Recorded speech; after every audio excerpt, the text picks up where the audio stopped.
All right, welcome everybody to the first episode of We All Speak in Poems. This is a new podcast that I'm doing where I get to just chat to people who I think are inspiring and, artists that I think should be able to tell their story more often. And today I'm here with Chantal, my partner. As some of you may know, she sings on some of my tracks, especially some of the older tracks. Say hi. Hi. Yeah, I'm not really on your tracks too much anymore. Yeah, it's been a while. It has been a while. Ever since, what was the last one? Probably in Sleeping Since last year or something? Well, I've been in a lot of the ones where it's multiple people singing. It's not just a single feature kind of thing. We got to get you back on. I know. I miss it sometimes, but then I'm like, wait, I'm not really a singer. So Today we just want to talk about, the podcast, where this idea came from. And then we'll get into some other stuff, music we're liking lately and everything. But before that, I just want to give a clarification on, maybe the schedule that's being planned for anybody that's listening to this first episode. So I want to do it where it's about 3 times a month we put it out. 3 weeks in a row, 1 week rest. Once a month it'll be just me and Chantal, maybe another guest speaking about some sort of topic. And then the other ones will be a standard interview podcast with musicians, artists, poets, bloggers, music reviewers, anybody who I think, would be interesting to talk to. It would be interesting to talk to, exactly. Yeah. Go follow Alaskan Tapes on Instagram, because I'm sure you'll be posting lots about when those things are coming out or who's coming up, or just even behind the scenes things of who you're talking with, or and actually, with that being said, go follow We All Speak in Poems Instagram. Oh, sorry, yeah. Yeah. The podcast Instagram, but also Alaskan Tapes. I mean, sure you'll be sharing that stuff there too. Go follow Chantal on Instagram too. Not interesting enough. And hopefully in the future, you'll become a permanent co-host. I'm going to be pushing for that every day. Yeah, that'd be nice. It's maybe kind of hard happen with my schedule, with the interviews. A lot of people that you're interviewing, I feel like they have a pretty open schedule, but most people don't want to be doing things in the evenings when they're supposed to be, hanging out with their families or having dinner, and that's around the time I get home from work. So exactly, yeah, it's going to be hard for me to be on them. Time zones really mess things up. Yeah, I've got a couple of them actually with people in Japan and Australia. I'm not going to I'm not going to spoil it yet, but those ones should be really good, and we're 13 hours apart. So yeah. I guess that's everything for the podcast itself. Yeah. I mean, but let's go a little bit more in depth before we move on. Why a podcast? Oh, Why does Alaskan Tapes want to do a podcast? So as Chantal knows, I've been talking about this idea for years now. Yeah. I've listened to podcasts like the 9 Club and stuff like that, where they interview not only the biggest skateboarders in the world, but some of the smaller guys and some of the industry guys. And that's what I kind of want to do with ambient music and stuff. Like, when was the last time you heard some ambient guy on a podcast, or even get interviewed for that matter? Like, because I feel like maybe 2-3 years ago, we were even thinking about starting a blog where we just interview people just to get them a little bit more, something that they can put on their resume and be like, hey, I did this. And I guess now's the right time to do it, in podcast form is fun. And it's more interactive, I feel like. Because I as an ambient artist and a musician that's kind of underground myself, I've only been asked to do one podcast before. And which is mind-boggling to me, because so many of the people that I know and so many of my friends and fellow musicians and everybody, they have really interesting stories. They have really interesting, the way they make their art is very interesting. And I feel like a lot of ambient artists are they kind of really hide behind the screen. They don't really share a lot about their personal lives. Like, even you've been trying a lot more with social media and stuff, and we've talked about you starting email things where you send out like a monthly, Mm-hmm. or even on your website, you have that blog section, but you don't really Yeah. use it Did too much. two things. But it's so interesting to see like the insides of people's lives and, you know, where they draw their inspiration from and how they start creating things and just the other people that inspire them. And because, you know, obviously artists takes influences from each other, and I don't know if that was the right wording, but Yeah. but yeah, it'd be really interesting just to hear all of that, because ambient artists, I feel like, and not only ambient artists, because you're not only going to be interviewing Yes. ambient artists, but I feel like a lot of people really focus on their businesses. You know, if you're a photographer or if you're a magazine runner, or like what's the word for that? Like a magazine Like curator. curator, yeah. Like you know, you're not the center of attention. It's your music or your art or your photography or the other people that you're interviewing for your magazine or for your podcast or blog or whatever. So to talk to those people and just see who they are. Yeah, and interesting. like you said, we all just seem to hide behind the profile pictures of our Instagram or whatever, and we don't know when it's appropriate to, you know, get more personal or share a random story. Some people do. Yeah. And the real answer is just do it if you feel like sharing it. Nobody's going to judge you like I'm always scared of, you know. But yeah, podcast seems to be the best way to get that information out there, to feel comfortable with another person and just chat. Yeah. You know? And I feel like it brings fans closer to like the musicians. You know, if you find a musician that you really like, but you're like, oh, I can't find anything about them. Like, I feel like there's so many musicians that we've found recently, especially through playlists and stuff, where it's like a one-off song and you're like, oh, I want to know more about this person. You go through their profile page, and like a lot of them don't even have like their age or where they're from or when they started. And it's like, I don't know. I find that information so interesting. Like, I want to know, how long have you been doing this for? Did you go to school for it? Were you self-taught? Like, if you sing or if you play an instrument, like, what's your favorite style or where did you start? And there's just so many questions you can ask artists, and it's just all so interesting. And it's inspiring as a musician, right? I'm hoping to ask people about their process and stuff, and even just getting an idea of how somebody records their tape loops or how they even got into recording tape loops, or that's a very specific example, but it's going to be fun. And you know, who knows, I'm not trying to give any expectations here. It could last 10 episodes and that's it, but you know, I'm hoping it goes well. Yeah. And I could see it going well. So it's something you've been looking forward to for a long time. And I feel like there's so many conversations that we've had lately with just each other where we're like, man, like that would be so interesting to discuss with another person or like another musician or another artist or another creator, like just to get that other insight. Yeah, exactly. But that's actually why I'm excited to chat with you once a month, whether it's on a topic or whatever, because I feel like you, as a person who pretty much just listens to music, like, you sing on my tracks sometimes, but I'm not a musician or like, we'll really collaborate on the melodies that you sing and the lyrics even.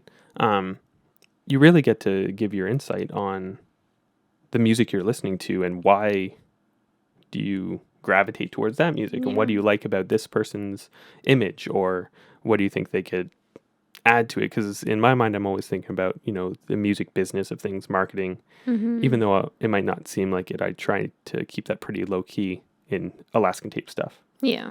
But I still read all the articles that are like, oh, top 10 ways to, you know, do your music marketing and stuff, even though I don't always take any of the advice. It's really interesting to know what other people are doing. And you seem to have a good eye for catching what people are doing. For the most part. Yeah. I mean, even if you're not giving all the answers, you're still giving your insight on that. Yeah. To further my questions on it. Yeah, I think it's just because, like we were saying, I'm not a musician myself or an artist in any way whatsoever. Like, my job is, what would you consider, like, a labor job? I don't really want to get into specifics of my job.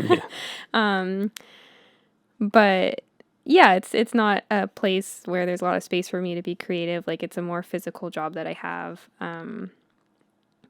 And so, yeah, I guess I give different insight when I look at music and art and all that that. So that's actually, so I know that we jumped into this just being like, we're just going to wing it. Yeah. But I did come up with a couple questions for you Oh, as I was researching other people. I thought the I other was night. going to get to interview you. We'll get to that.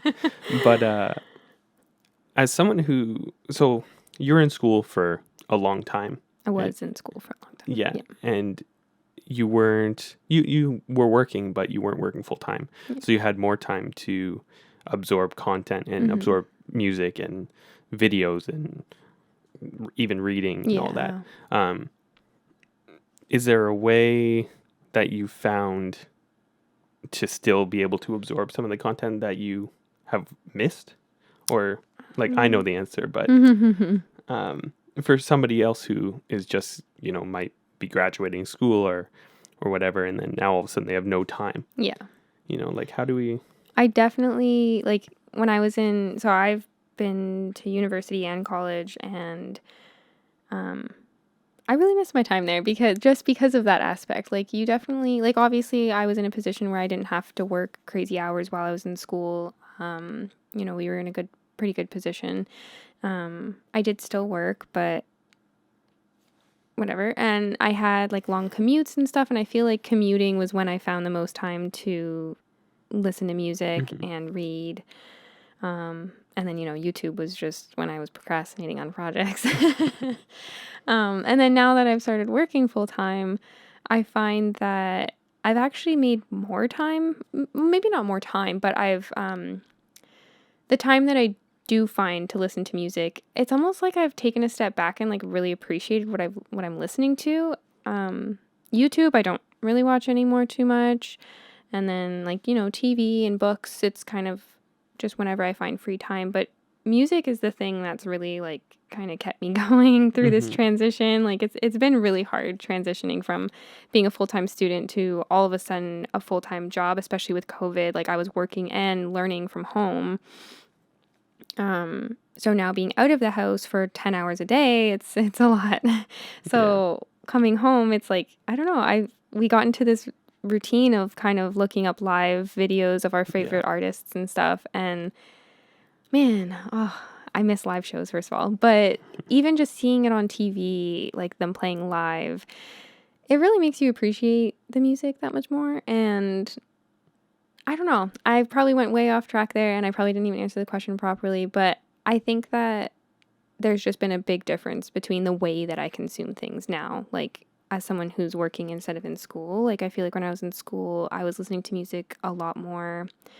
Oh, what's the word I'm looking for? Like I wasn't really paying attention to it. It was kind of just there while I was doing something else, whether it was while I was commuting, while I was studying, anything like that. And now you're just paying attention more, and now I listen to it because like it makes me feel good. I come home and I want to separate my work life from my home life. Like obviously it should be easy for me since I work outside of my home, but I find that it's really hard for me to get out of that mindset. I come home and I'm still thinking about things and stressing and just running things through my head. So I find that turning on music and like really focusing on the sounds and the lyrics, and then even with the videos, like watching them play, like, it brings me into this like dream state. I don't know. Yeah, because you've always, like, since we first got together and even before that, you've always introduced me to new music. I feel like you, I know you always question this, but you are my quality level. If I show you something and you're not too into it, that's how I'm like, okay, this is good or not. Obviously, that's not always true. I like things that you don't like and vice versa.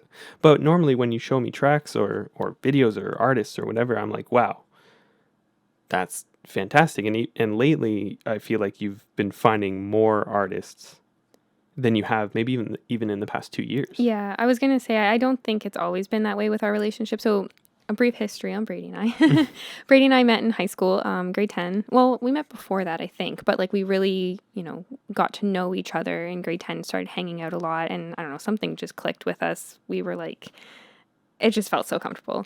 And Brady he was already starting his music career back then, and he when I first went to his house, he showed me all his gear and everything, and it was the coolest thing. You could like see the passion in your eyes and the excitement in your eyes, and it was so inspiring.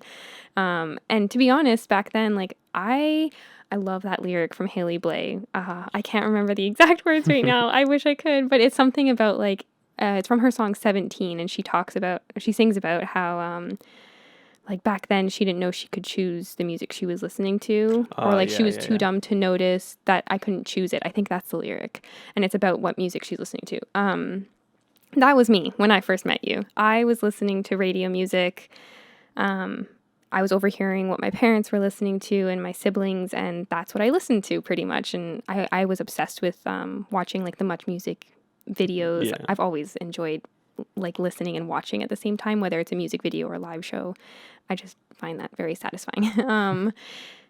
So yeah, back then you introduced me to a lot of music. I didn't even really know about YouTube and exploring music through YouTube until you showed me all of that. And then yeah, as our relationship grew and I figured out how to navigate things on my own through YouTube and Spotify and whatnot, I really, especially now, like you said, in these past couple of years, like I've really been exploring different playlists and just different artists. And I know not everyone's a fan of Spotify and whatnot, but whether it's Spotify, Apple Music, SoundCloud, YouTube, like just any music platform, just explore it. Yeah, like seriously. just if you find one artist and you like one of their songs, like go through all of their stuff and like just try and listen to other things by them. Or if you find a playlist by some random person who's not a musician themselves, try and see if they have other playlists, and like it's a fun time. And also, if you find an artist that you really like, you should probably go buy their album. Yeah, support them. I'm just saying, like that goes so far. Yeah. But yeah, it's interesting, the Spotify conversation, because with playlists and everything, I know the critiques on Spotify, like, you know, payment per stream and all that, it's low, but I don't think there's been any better place to discover music ever. Yeah. Which can be a negative thing, but if you're ever just bored of the music you've been listening to, you can just search whatever, like any style of music, and you know the radio feature comes on, and then it gives you tracks that are like it. And not every discovery is perfect, but a lot of them are. Like you've been listening to the one song lately, what's it called? I can't even remember. The one that you keep singing today? Yeah. Freaking Out on the Interstate? Yeah, by love that song. Brixton. Oh, what's his last name?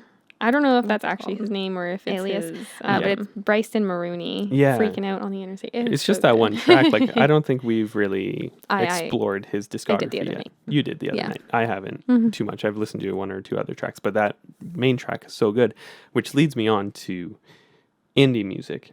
And I remember back in high school, like 8 years ago now, indie was just becoming a bigger thing with like MGMT and Pumped Up Kicks, whoever that was by.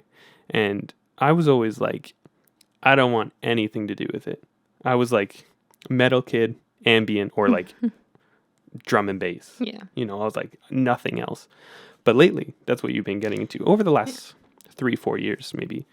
And some of it is so good. And I'm just saying, if you're in the headspace where all you want to do is listen to metal or a specific genre, just spend a day and go through other music, because there is so much stuff out there that is so good, and you'll discover that your favorite things of certain genres are actually portrayed in other genres. And it's like, wow, like when you showed me Duster and Horse Jumper of Love, like they have that aggressiveness of metal and grunge and punk, but they're slow and kind of relaxed. You know, it's so good. It is good. I don't even know if they're classified as indie, by the way. I could be butchering that, but that's fine. I think that when it comes to music, I feel like it can be a really not touchy topic, because there's not like, but it's a very subjective thing.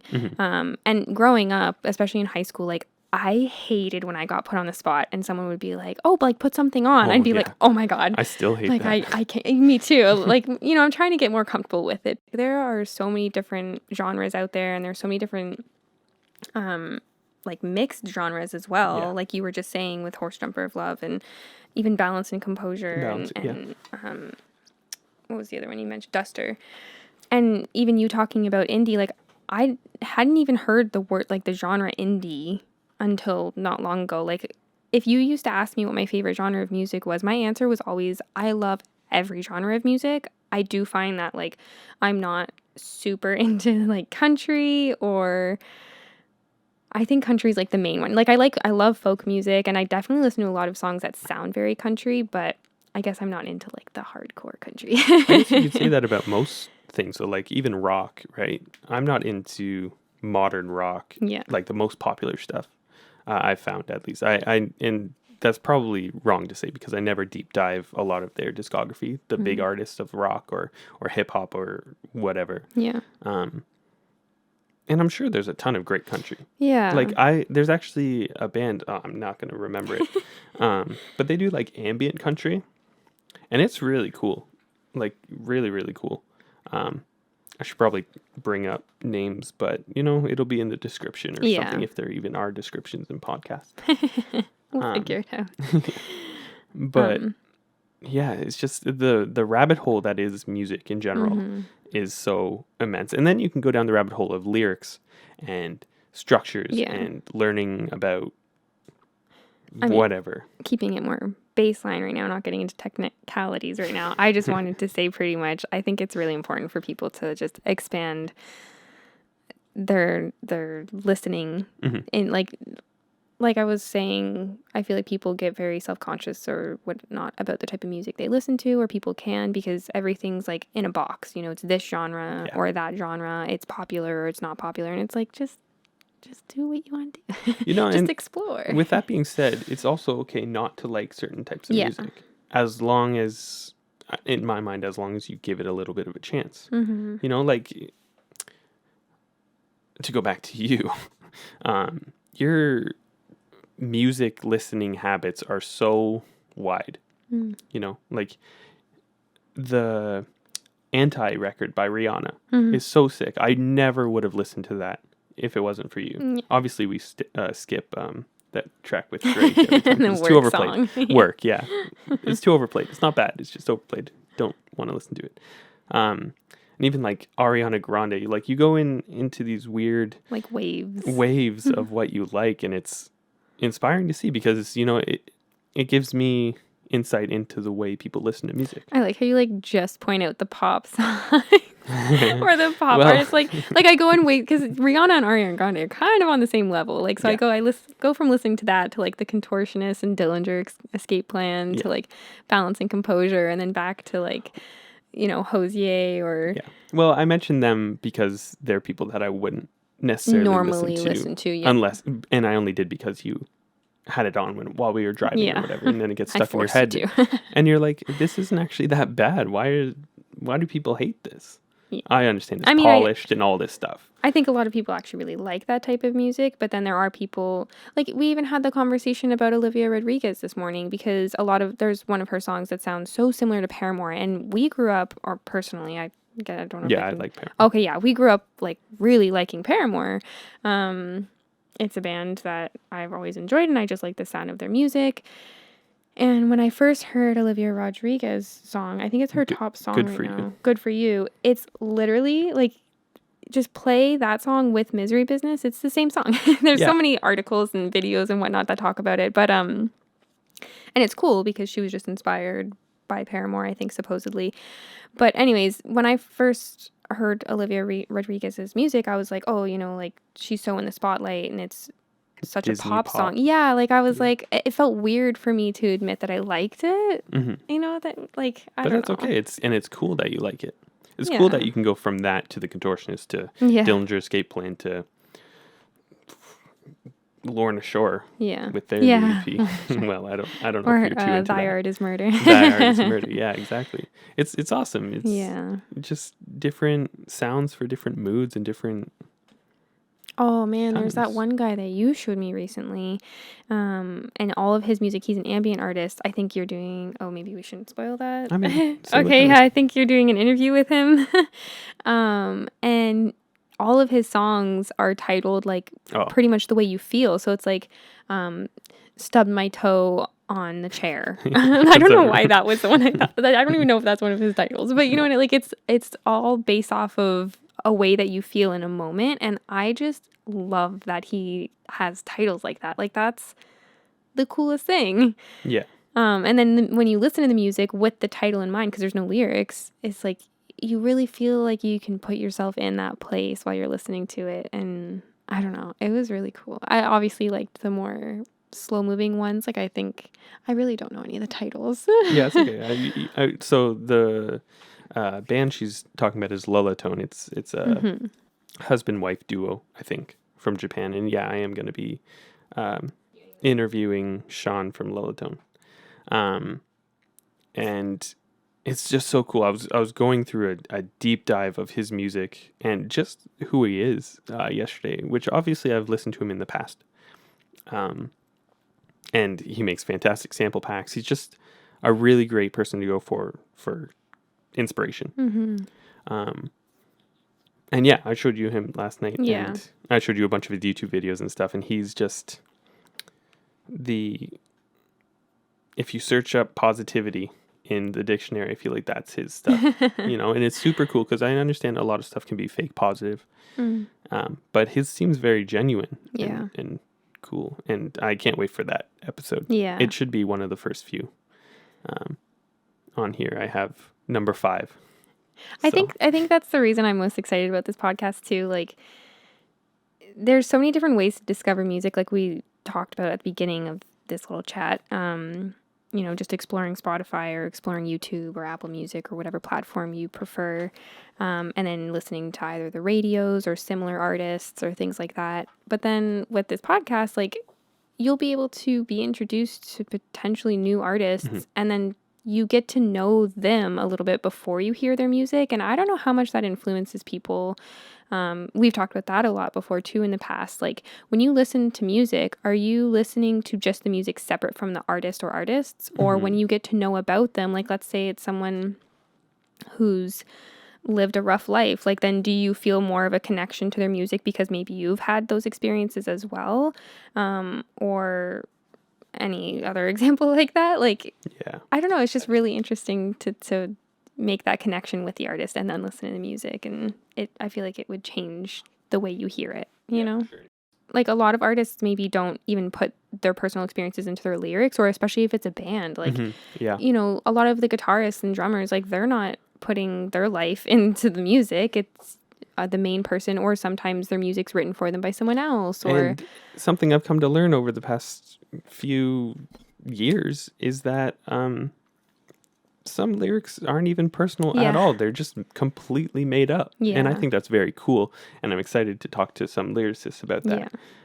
Because, of course, they have to. You can't write, 100 songs that are super personal. Exactly. You're going to make up some things in your mind, and you're going to exaggerate certain things. And I think before I met a lot of people, it was something that was a lot of, like, musicians, you mean? Yeah, musicians and lyricists. It's something that should have been obvious to me that was a thing. Yeah. But for some reason, I guess you're always looking for that connection of where you fit in a song. Well, yeah, and a lot of artists say that, like, not only with music, but with a lot of different styles of art. Like, you make something and then you put it out there and it's no longer yours. You're disconnected from it. So you might have made, like, a breakup song and said really mean things, but once you put it out, it's like, you know what, maybe I didn't actually mean that. Or, like, now it's the public's to make it their own. Yeah.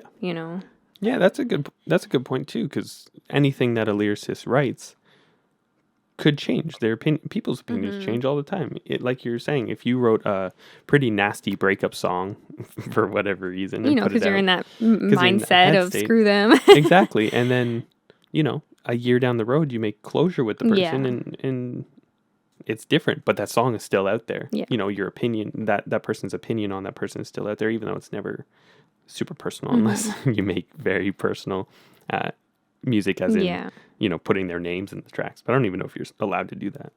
I don't know. I mean, and to make a nicer example, like, or if you write a love song about someone and then you're no longer with them and you don't have those feelings for them, what you sang about, but now it's okay. Like, it's not yours anymore. And Yeah, exactly. The people that are listening to it still connect with it. yeah. So, yeah, it's a really cool philosophical thought, maybe, if that's the right Man, word. I wish that we could like write really in-depth lyrics. I feel like Oh, I know. obviously with your music you don't have too many tracks where you have singing or lyrics on it. But in the man, ones that we do, I wish, yeah. Because that's something you do often, is when you start listening to a song a lot, all of a sudden you'll look it up on, a lyric website. Yeah. And go through it, and you'll be like, what do you think this means? Yeah. And I'm like, I love trying to decipher lyrics, like especially for people like Bon Iver and Ciolina who are like super abstract with their lyrics. I mean, not all the time. There's a lot of songs that they've written that are just like point blank. Okay, that's a love song, or okay, that's about this, or that's about that. yeah. But yeah, it's really interesting when it's like poetry. Yeah, and You that's know? exactly it.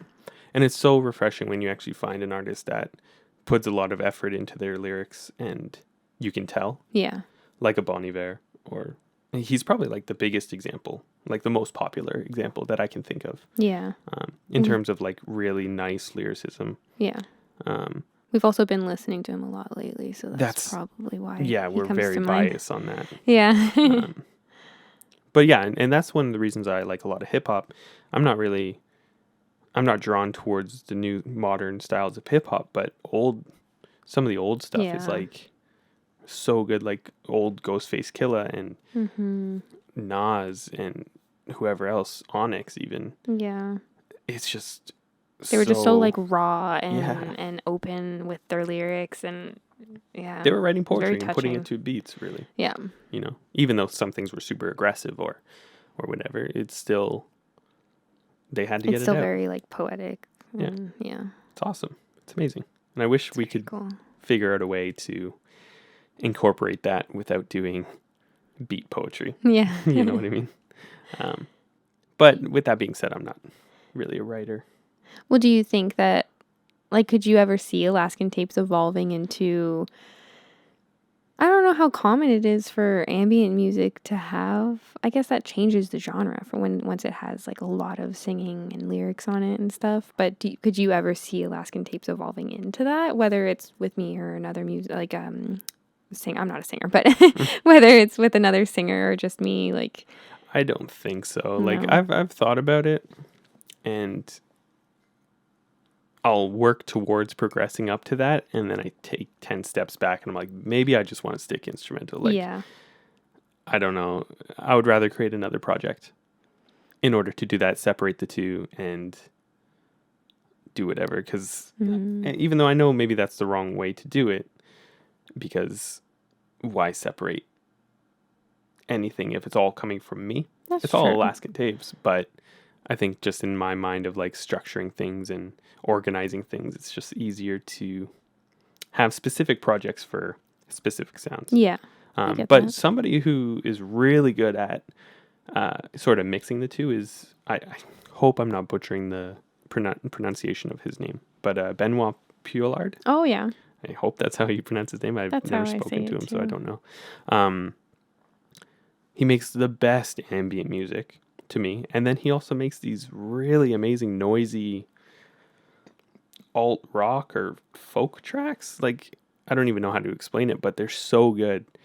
And even in those tracks, his vocals are pretty subdued. They're low in the mix. Yeah. And I don't know if I've ever actually looked up the lyrics to them, Oh. but he's the only one I can think of that does both, and he makes it work really well.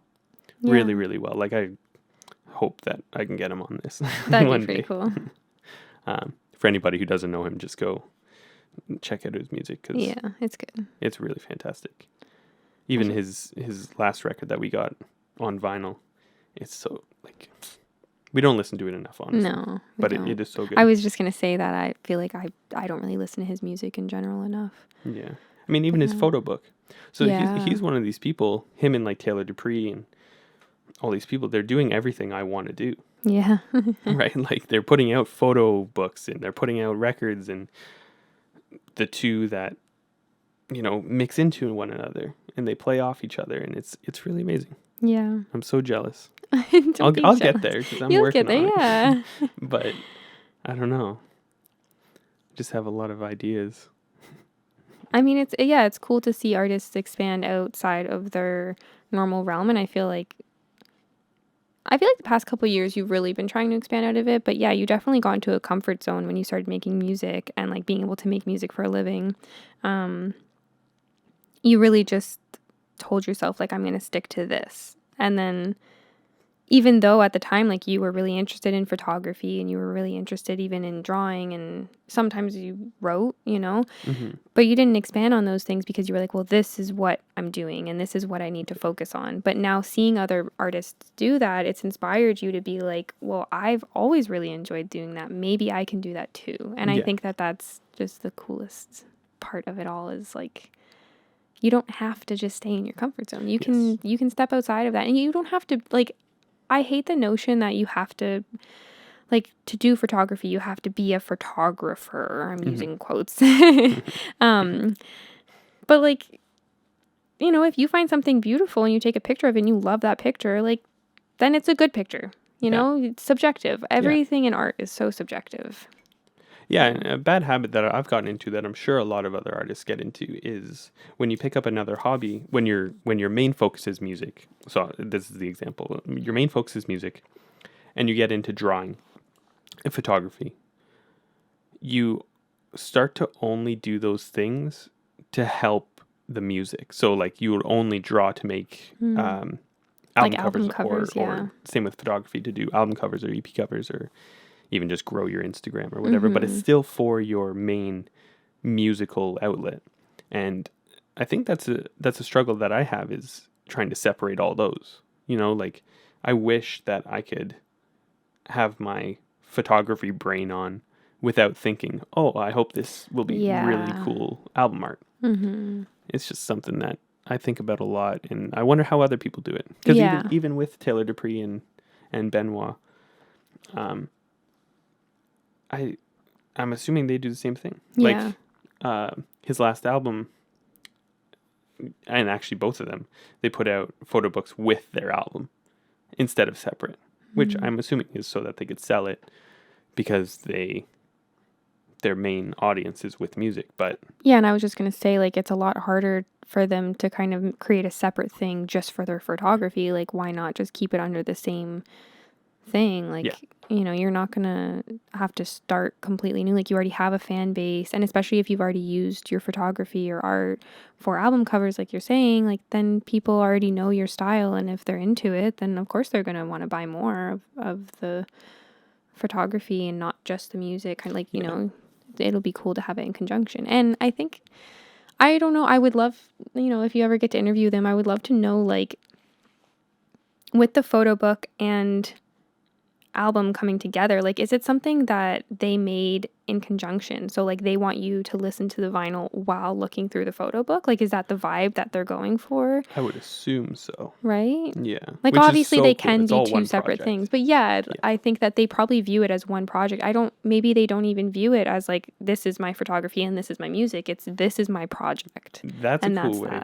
Yeah, that's a very cool way of looking at that. Yeah. So instead of like constantly feeling like you need to turn on or off one part of your brain, it's like all your work one. brain, it's all one thing. Like, Alaskan Tapes can be ambient music and photography in conjunction. And I love your drawing, by the way. You should just, do more of that. Yeah, I've been drawing in a long time.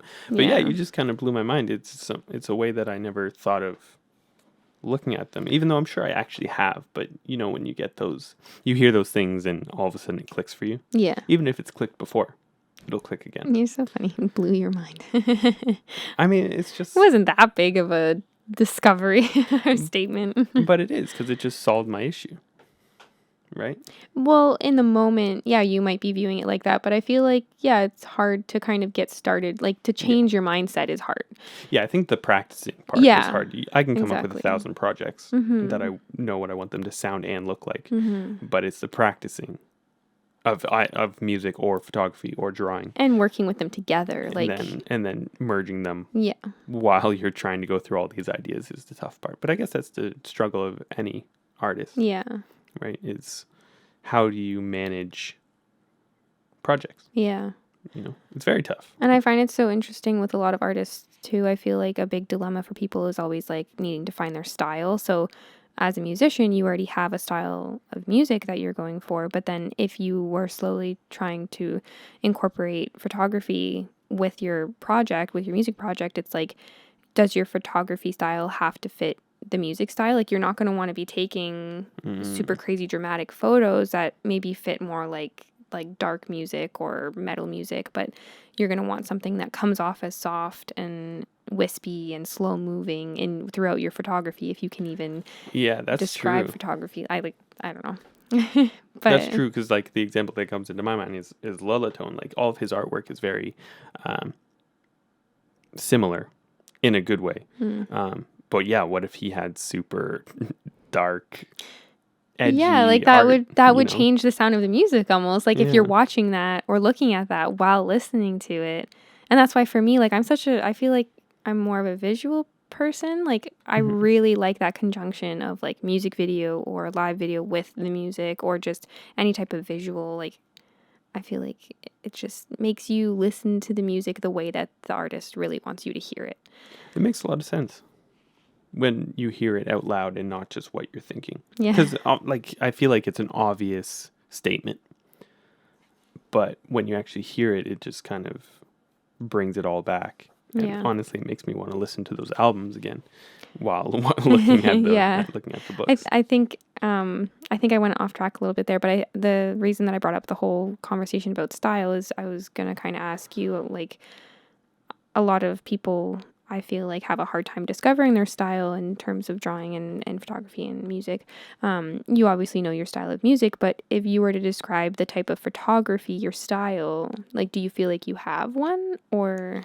So this is something I've actually looked into a lot, and it's something that I think a lot of people put too much emphasis on. Yeah. Because I agree. the way it turns out, the way it is that your style is your style. Yeah. It's just you. It's just whatever what you do. create. Everything that you create is going to have a similar pattern. Even if you don't notice it, like, Yeah. if you're taking photos that come off as really dark, and then a lot of the other times you're taking very light wispy photos, like They're those still gonna two have together, it's the similarities. same. Yeah, like it's by you, so It's your style. that's the same pattern coming from you. It's your style. Yeah. Yeah, because I get the question a lot actually from people is like, how do I find my style in ambient music? How do I find my zone? I'm like, well, first of all, you have to make the music to find that out. And second of all, I feel like style is just a made up word Yeah.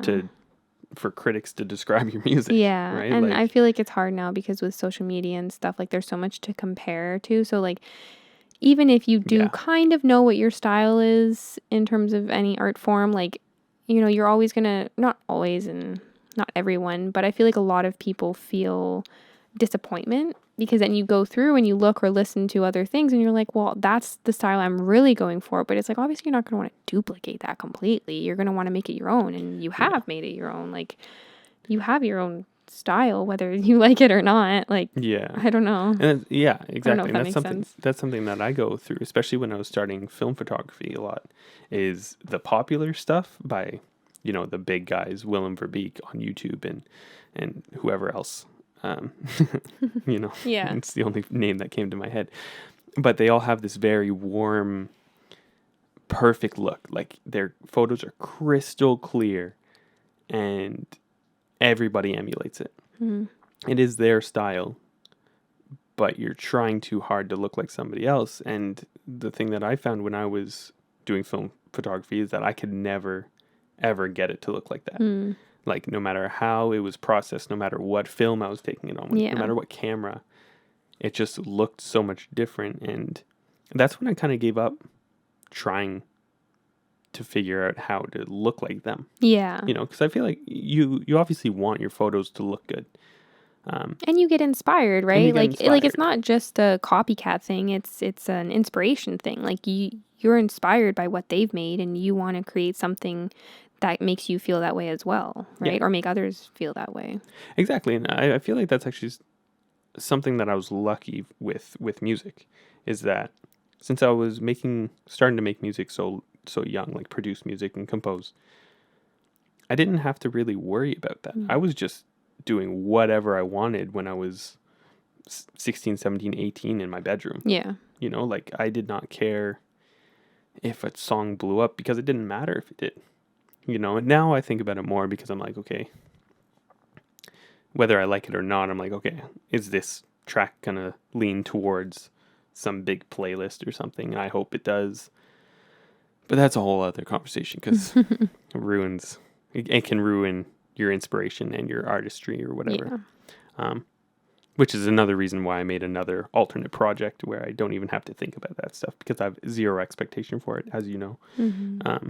Which I haven't really given the name of that project, so I'm not going to here. Okay. Listeners can find it, I'm People sure. in suspense, I guess. Just go onto my Songs Get Lost in playlist and you'll find it. Yeah, that's true. But I feel like this conversation, we've thrown a lot of artist names and just names in general. So we'll have to figure out a way how to link all of those. Yeah, I feel like we should have thrown out more. No, I feel like we mentioned a lot of artists. With that being said, is there a musician you've been listening to lately that you'd like to throw at the name of? I feel like I'm pretty bad at answering these kinds of questions because I don't really. It's very rare for me to like stick to a musician. You know what I mean? Yeah. Like I've especially lately, I've been really in the mode of just like listening to playlists, and so a genre I've been listening to a lot is indie, which we already spoke about. And yeah, I've just been listening to all different types of artists from there. I think a big one has been like Joe Van or from Indian Lakes, which is same person, just a little bit different styles, but Joe Van's been pretty big right now for me. Yeah. From the minute I found From Indian Lakes, I was like, this is the guy. And then you found that he had the second project. Yeah. So he's someone you introduced me to. Yeah, it was perfect timing actually because I found From Indian Lakes and then slowly got more and more into him. And then he put out Found in the Smoke. Yeah. I think is the name of the EP or album from Joe Van, and it was like perfect timing. Yeah. Right when we were really digging into him. And he's got a live of that whole album, which, man, it's just so good. We watched it like 15 times. Yeah. It's perfect. I love it. I love all that stuff. What about you, though? Do you have an artist? The one that comes to mind is one we were listening to this morning, Hail the Sun. Oh, yeah. I've been getting slowly more and more into them. Again. Yeah. I go in waves where all of a sudden I won't listen to them for 6 months. For a while and then come back. Yeah. Yeah, and I'll be like, oh, wow. Like, why have I stopped listening to this? Yeah. Exactly. Because their last album was so good. It was even better than Wake, in my opinion, which is like their best album, according to a lot of people. But it's just so good. Hysteria Antics is probably the best song right now. I love it. I love it so much. I listen to it constantly. We got to see them live. We did get to see them live. But we didn't, like, they weren't... That's how we got introduced to them. Yeah. I think we went to see the Contortionists, and they were one of the openers. Yeah, and then even the Contortionists, we found them because we went to see... Oh, God, I don't even remember what band, but they were opening for that band, and that's how we found them. Yeah, that's true. That's been an interesting way to find music lately. It was just like a chain effect. Yeah. You go to a show and their openers end up being really, really good. Right? Yeah. But yeah, Hail the Sun. If you're into progressive post-hardcore, if you want to get specific with the genre, they're very good. But yeah, this went very well. And I think so. I hope we didn't like come off as too rambly. And again, like I said, I feel like we threw out a lot of names, so we'll definitely have to find a way to link those somewhere. I have a feeling in future episodes we'll get better at sticking to a topic. Yeah. With that being said, so like I said at the start of the podcast 50 minutes ago now. Oh my jeez. I mean, once you edit it might not be that long. Yeah. yeah, we'll be doing this hopefully once a month. Yeah. Just me and you, and maybe a guest just on a specific topic instead Yeah. of interviews, whether that be music or books we've read, which Yeah. I'm very excited to talk Very, about very those. excited to talk about that. Yeah. Very excited for that one. And then every other episode, every other week, we'll be interviewing Yeah. just artists and people that are just very cool. And yeah, with that being said, thank you so much for listening to the We All Speak in Poems podcast. Yeah. Very first episode. Thank you. Chantal, is there anything else you'd like to add? I was just going to say we were really excited about this, so I hope Yeah. it doesn't come off as like too overexcited in the way we were talking, but Yeah, I hope nobody could notice that I was losing my breath the whole time. no, yeah, this was nice. I'm excited to do more, and I really, really hope that I can be on a lot of the interviews too, because I just have so many questions for so many people. Yeah, I have a feeling at first it's just going to be me in the interviewee. Yeah, and I'll just have to give you my questions. You'll have to give me your questions, but I'm going to start trying to schedule them for evenings. Or weekends or something. Or weekends. It's just hard, you know. People have families and lives and things that they want to do. And not only that, and I but get that. weekends for us are always busy. Always busy. But yeah, thank you so much for listening to the first episode. I hope you continue listening. Hope you enjoyed it. And I hope you enjoyed it. And go listen to some good music. Yeah, dig into those rabbit holes. Yeah. And explore. We'll see you on Tuesday, if that's when these come out. Yeah, sure. We'll chat then.